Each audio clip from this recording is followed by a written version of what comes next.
Assalamualaikum warahmatullahi wabarakatuh. Alhamdulillahirabbil alamin wassalatu wassalamu ala nabiyina Muhammadin wa ala alihi wa ashabihi wa ummatihi ajmain. Sahabat sekalian, kita bersyukur pada Allah berjumpa kembali dalam program Cangkir Tasawuf Modern episode 212. Setelah seminggu ini saya tidak bisa melakukan aktivitas dikarenakan kena flu berat, sehingga program Islam Futuristik tidak tayang pada minggu ini. Alhamdulillah hari ini kita berjumpa lagi di dalam program Cangkir Tasawuf Modern episode 212.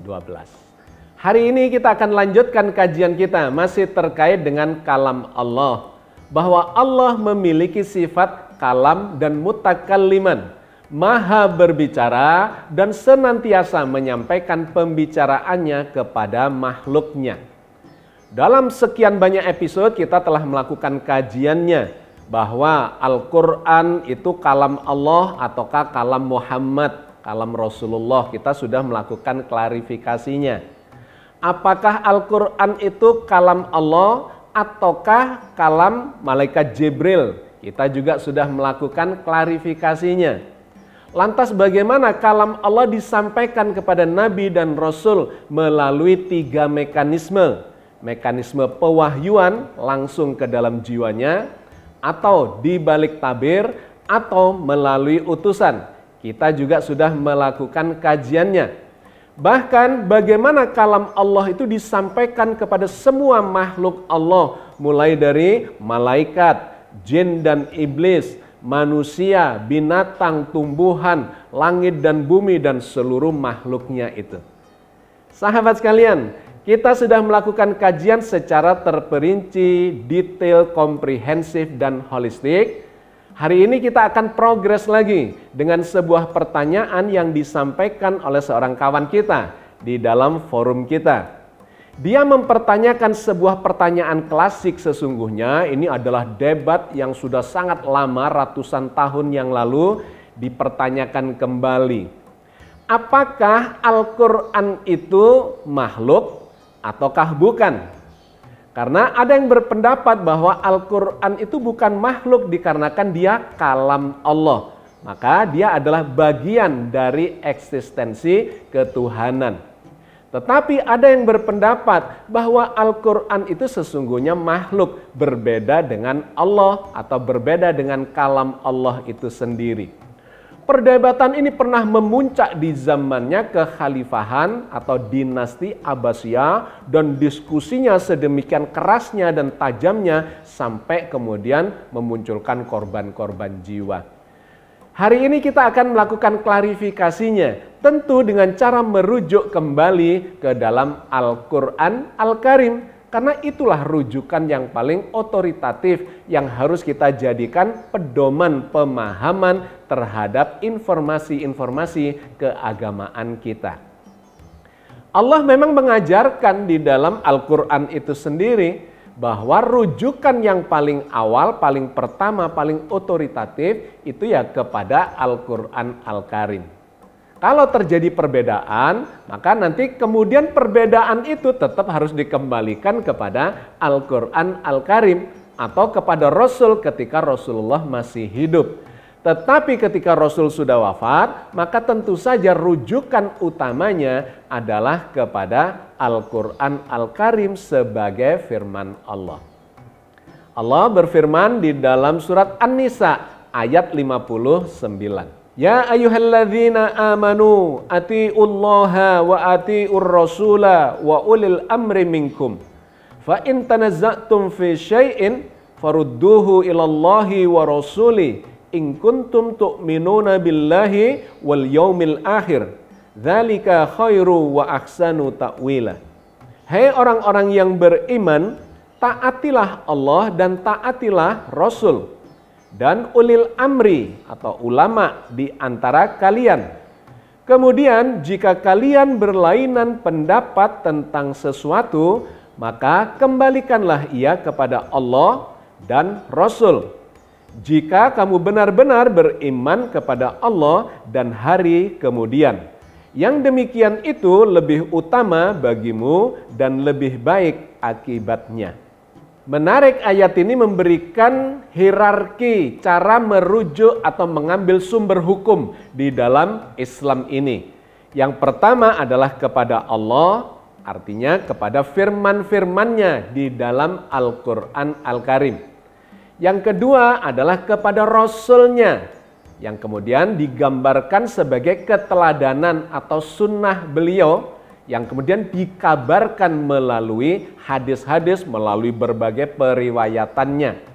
Dan yang ketiga adalah kepada ulil amri atau kepada orang yang ahli di bidangnya atau kepada ulama yang menguasai tentang ilmu agama. Yang menarik dikatakan di situ, fa in tanaza'tum fi syai'in farudduhu ilallahi wa rasul. Dan jika terjadi perbedaan di antara ulil amri atau di kalangan para ulama itu sehingga memunculkan sejumlah tafsir atau bahkan mazhab dan aliran-aliran perbedaan pendapat, maka rujukkanlah kembali kepada Allah dan Rasul-Nya. Dan kalaupun Rasul sudah wafat, maka kita bisa melacak keteladanannya, sunnahnya melalui hadis-hadis. Dan jika masih terjadi perbedaan, dikarenakan hadis-hadis itu juga diriwayatkan melalui jalur yang berbeda-beda, maka tentu saja rujukan paling utama kembali kepada Al-Quran Al-Karim. Itu jika kalian beriman kepada Allah dan kepada hari akhir, di mana seseorang harus mempertanggungjawabkan pendapatnya atau kesimpulan yang dipilihnya dan kemudian dijalankannya dalam kehidupan beragama.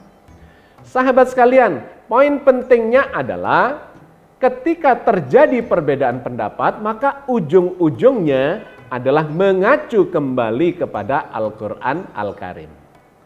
Maka sahabat sekalian, mari kita merujuk kembali kepada Al-Quran, bahwa Al-Quran adalah kalam Allah, di mana kalam Allah ini diturunkan kepada manusia, kepada Nabi dan Rasul melalui 3 mekanisme. Yang detailnya sudah kita bahas di episode-episode yang lalu.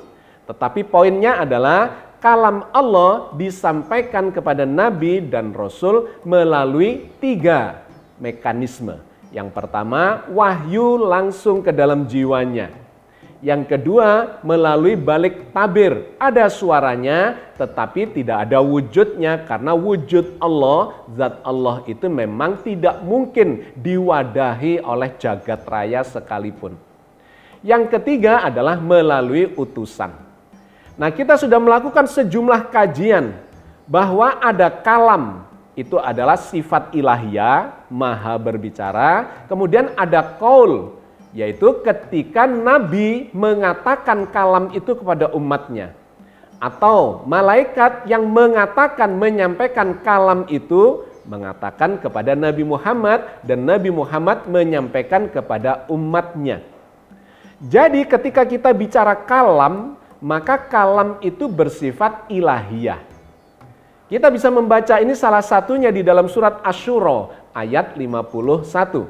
Wa ma kana li basyarin ayyukallimahullahu illa wahyan aw min wara'i hijabin aw yursila rasulan fayuhya bi idnihi ma yasha innahu aliyyun hakim.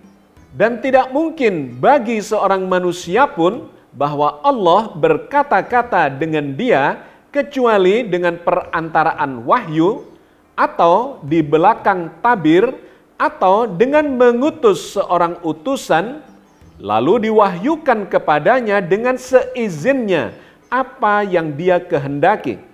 Sesungguhnya Dia maha tinggi lagi maha bijaksana.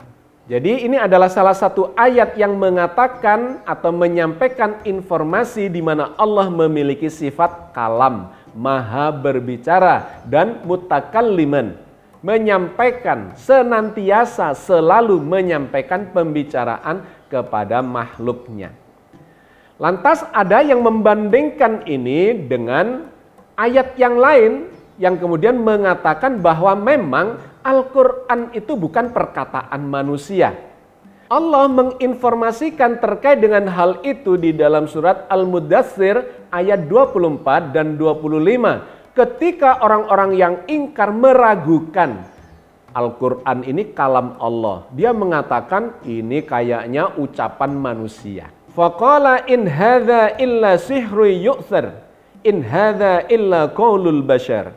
Lalu dia berkata, Al-Quran ini tidak lain hanyalah sihir yang dipelajari dari orang-orang dahulu. Ini tidak lain hanyalah perkataan manusia. Jadi dari dua surat dan ayat ini yang mengatakan bahwa Al-Quran itu kalam Allah, di sisi lain ada yang meragukan, orang-orang yang ingkar meragukan bahwa itu kalam Allah, itu adalah kalam manusia atau ucapan manusia. Maka disimpulkanlah secara letterlek, secara harfiah bahwa Al-Quran ini memang bukan perkataan manusia, melainkan perkataan Allah atau kalam Allah. Nah, disinilah kemudian memunculkan kontroversi kesimpulan. Ada yang mengatakan bahwa Al-Quran itu memang kalam Allah sehingga dia bukan makhluk. Tetapi nanti ada ayat-ayat lain yang akan kita elaborasi dalam kesempatan kali ini yang kemudian memberikan kesimpulan bahwa Al-Quran itu adalah makhluk. Oke sahabat sekalian, mari kita telisik ke dalam ayat-ayat atau surat-surat yang lainnya supaya kita bisa mendapatkan gambaran yang lebih komprehensif. Kita mulai dengan memahami diksi kalam itu. Apa itu kalam? Kalam itu adalah bentuk mufrad atau bentuk tunggalnya, sedangkan jamaknya adalah kalimat. Dengan menggunakan istilah kalimat ini kita langsung mendapatkan nuansa bahasanya. Bahwa kalam atau kalimat itu adalah narasi yang disampaikan oleh Allah, bagian dari sifat ilahiyah, yang disampaikan kepada makhluk-makhluknya dikarenakan Allah memang memiliki sifat kalam dan mutakalliman. Maka ketika kita bicara kalam, itu memang adalah bagian dari eksistensi ketuhanan. Dia bukan makhluk ketika kita bicara terkait dengan kalam.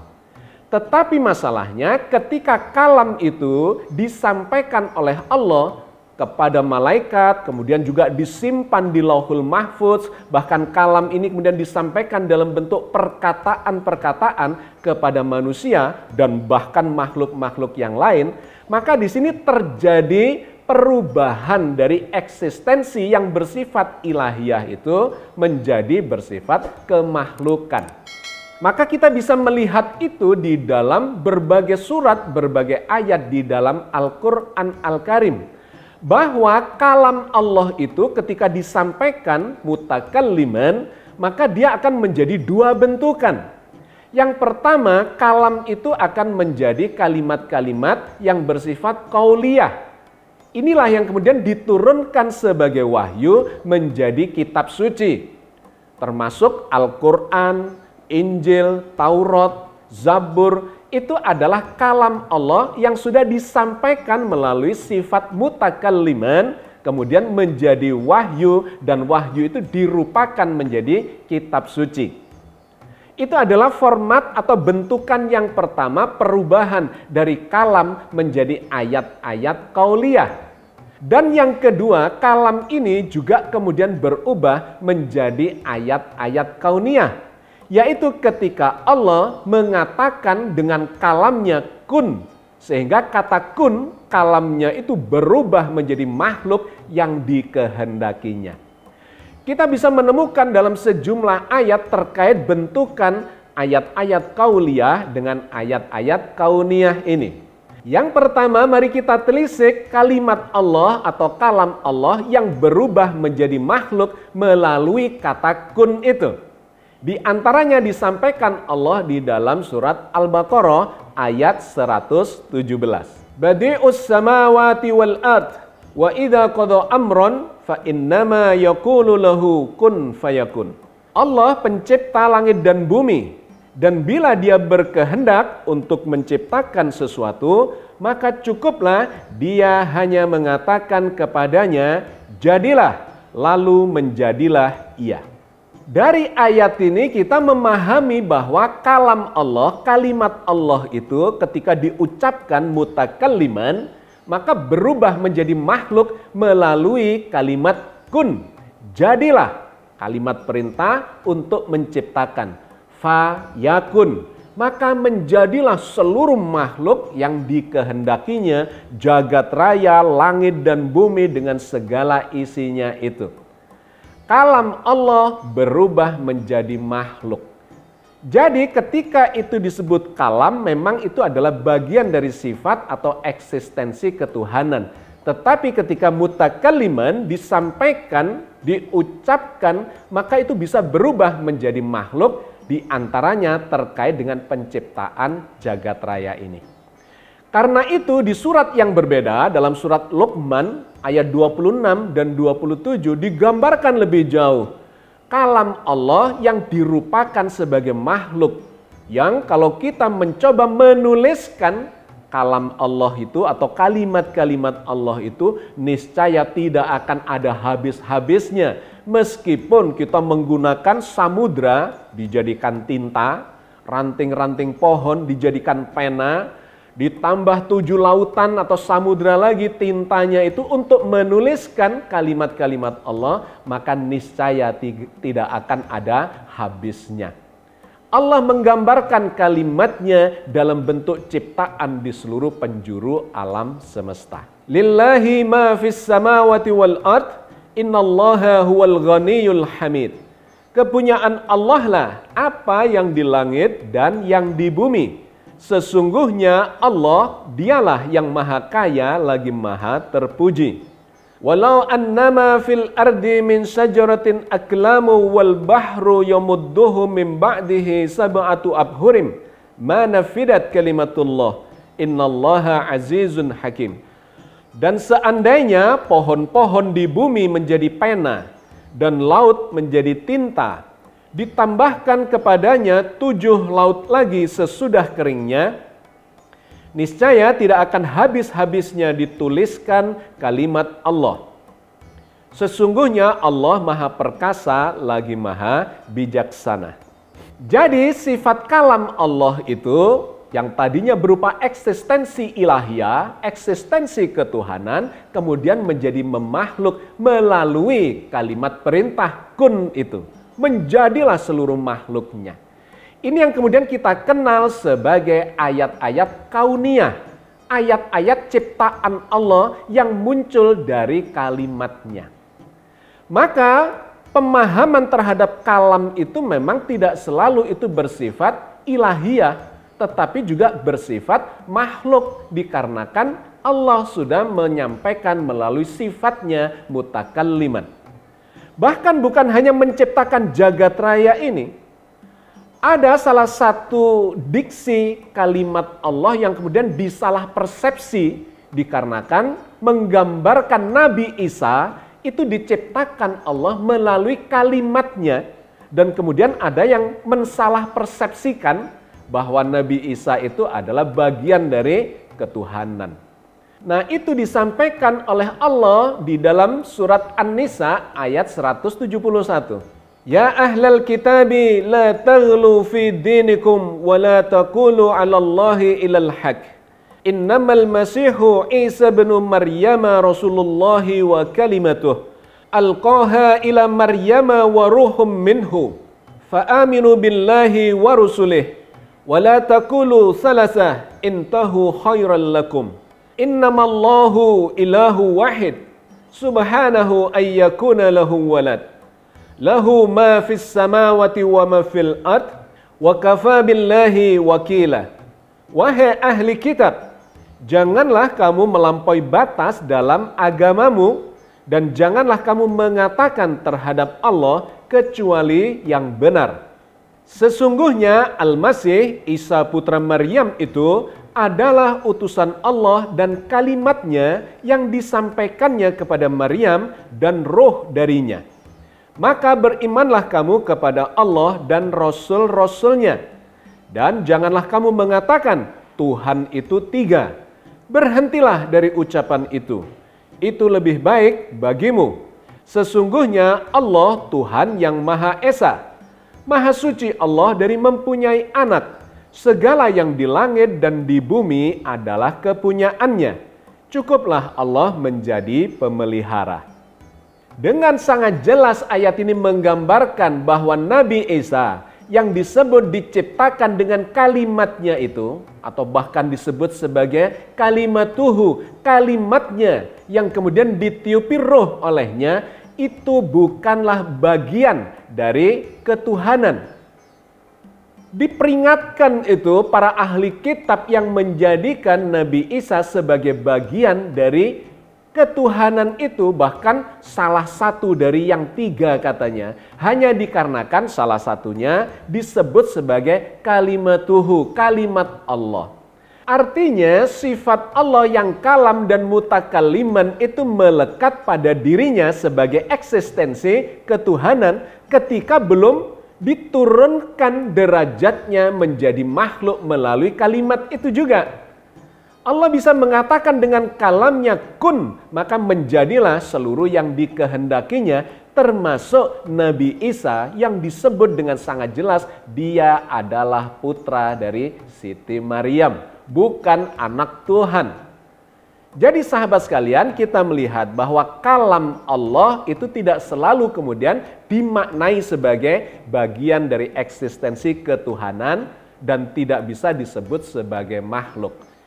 Yang demikian ini ternyata juga diinformasikan oleh Al-Quran terkait dengan Al-Quran. Al-Quran itu memang disebut sebagai kalam Allah. Tetapi ini mirip dengan yang terjadi pada Nabi Isa. Kalam yang kemudian diturunkan derajatnya menjadi lebih memakhluk. Ketika Allah menyampaikan kalamnya itu dan kemudian Al-Quran ini diwahyukan, pertama kali wahyu Al-Quran itu dimasukkan ke dalam sebuah kitab yang terpelihara yang disebut sebagai Lauh Mahfudz. Nah, ketika kalam Allah ini sudah dimasukkan ke dalam Lauh Mahfudz itu, maknanya adalah lembaran-lembaran bertulis yang terpelihara, maka di situ sudah memakhluk. Kalam Allah tidak lagi menjadi bagian dari sifat keilahian, dari eksistensi keilahian. Allah berfirman di dalam surat Al-Buruj ayat 21-22. Bal huwa Qur'anum Majid fi lauhim mahfuz. Sungguh yang didustakan oleh mereka itu adalah Al-Quran yang mulia, yang berada di dalam Lauh Mahfudz. Jadi kalam Allah telah berubah menjadi lembaran-lembaran bertulis yang kemudian nantinya diturunkan sebagai Al-Quran. Ayat ini memang dengan sangat eksplisit menyebutnya sebagai Al-Quran. Bal huwa Qur'anum Majid fi lauhim mahfudz. Sungguh itu yang direndahkan oleh orang-orang kafir itu adalah Al-Quran yang mulia, yang masih berada di Lauh Mahfudz. Kalau ini bagian dari sifat ketuhanan, maka tentu saja seharusnya tidak berada di dalam sesuatu, termasuk di dalam Lauh Mahfudz, karena Allah itu maha besar, maha meliputi. Tetapi ketika kalam itu sudah berubah dari eksistensi ilahiyah menjadi lebih memakhluk, maka dia digambarkan berada di Lauh Mahfudz. Apa itu Lauh Mahfudz? Lauh Mahfudz disebut juga sebagai Kitabim Mubin, kitab yang nyata, di mana di dalamnya terdapat catatan, rekaman seluruh peristiwa dari makhluk-makhluk Allah yang berada di jagat raya ini. Allah berfirman di dalam surat Al-An'am ayat 59. Wa indahu mafatihul ghaibi la ya'lamuha illahu wa ya'lamu ma fil barri wal bahr wa ma tasqutu min waraqatin illa ya'lamuha wa la habbatin fi dhulumatil ardi wa la ratbin wa la yabisin illa fi kitabim mubin. Dan pada sisi Allah lah kunci-kunci semua yang gaib. Tidak ada yang mengetahuinya kecuali Dia sendiri. Dan Dia mengetahui apa yang di daratan dan di lautan. Dan tiada sehelai daun pun yang gugur, melainkan Dia mengetahuinya pula. Dan tidak jatuh sebutir biji pun dalam kegelapan bumi, dan tidak sesuatu yang basah atau yang kering, melainkan tertulis di dalam kitab yang nyata, yaitu Lauh Mahfuz. Jadi Lauh Mahfuz adalah kitab catatan rekaman atas segala peristiwa dari makhluk-makhluk Allah. Dan di ayat yang berbeda kemudian menarik digambarkan oleh Allah dalam surat Ar-Ra'd ayat 39. Bahwa Allah bisa saja menghapuskan catatan itu atau menetapkannya jika Allah menghendaki. Jadi ini menunjukkan sifat kemakhlukan dari Lauhul Mahfuz itu. Allah berfirman di dalam surat Ar-Ra'd ayat 39. Yamhullahu ma yasha'u wa yusbit wa indahu ummul kitab. Allah menghapuskan apa yang Dia kehendaki dan menetapkan apa yang Dia kehendaki. Dan di sisinya lah terdapat Ummul Kitab, yaitu Lauh Mahfuz. Jadi Lauh Mahfuz disebut juga sebagai Ummul Kitab atau kitab induk dari segala peristiwa dari makhluk-makhluk Allah di seluruh penjuru jagat raya ini. Oke sahabat sekalian, saya kira kita sudah mendapatkan benang merahnya. Apa kesimpulan dari pertanyaan kawan kita? Apakah Al-Quran ini kalam Allah, bukan makhluk? Ataukah Al-Quran ini sesungguhnya adalah makhluk meskipun itu bersumber dari kalam Allah? Maka kesimpulannya adalah bahwa Al-Quran ketika masih bersifat sebagai kalam Allah, itu adalah bagian dari eksistensi ketuhanan. Tetapi melalui sifat mutakalliman, kalamnya itu disampaikan kepada makhluknya dan kemudian berubah derajatnya atau menurun derajatnya sehingga digambarkan diturunkan kepada malaikat, kepada makhluknya, kepada manusia, nabi dan rasul, maka sifatnya menjadi memakhluk. Pertama kali masuk ke dalam Lauh Mahfuz itu menjadi catatan, bagian dari seluruh catatan alam semesta yang disampaikan atau dicatatkan, direkam, diabadikan oleh Allah di kitab yang terpelihara itu. Dari Lauh Mahfuz itu kemudian catatan itu dibawa oleh malaikat Jibril, ditunjukkan kepada Nabi Muhammad, diperintahkan untuk membaca. Nabi mengatakan tidak bisa membacanya, dan kemudian didiktekan oleh malaikat Jibril sudah dalam bentuk tulisan Al-Quran Al-Karim itu. Jadi kalam sudah berubah menjadi tulisan. Dan kemudian tulisan ini dibacakan, didiktekan kepada Rasulullah. Rasulullah menghafalnya. Kemudian mendapatkan kefahaman atas maknanya. Disampaikanlah kepada sahabat-sahabatnya. Kemudian diabadikan dalam bentuk tulisan menjadi mushaf Al-Quran. Jadi sahabat sekalian, kita melihat perbedaannya antara kalam Allah dengan Al-Quran yang sudah berada pada derajat kemakhlukan itu. Karena itu Al-Quran disebut berada di dalam Lauh Mahfuz. Al-Qurannya dibawa-bawa oleh malaikat Jibril untuk diwahyukan, dituliskan, bahkan bisa mengalami kesalahan pada saat penulisannya dan seterusnya, termasuk dipalsukan, diubah-ubah dan seterusnya. Karena memang di level ini Al-Quran itu bukan kalam Allah lagi yang melekat pada sifat ketuhanannya, melainkan sudah berada dalam derajat kemakhlukan. Mudah-mudahan sedikit yang kita bahas ini memberikan pencerahan dan klarifikasi terhadap pertanyaan dari kawan kita yang sesungguhnya ini pertanyaan lama sejak ratusan tahun yang belum diklarifikasikan dengan baik sampai sekarang. Mudah-mudahan Allah senantiasa membimbing kita di atas jalan yang diridhoinya. Amin ya rabbal alamin. Assalamualaikum warahmatullahi wabarakatuh.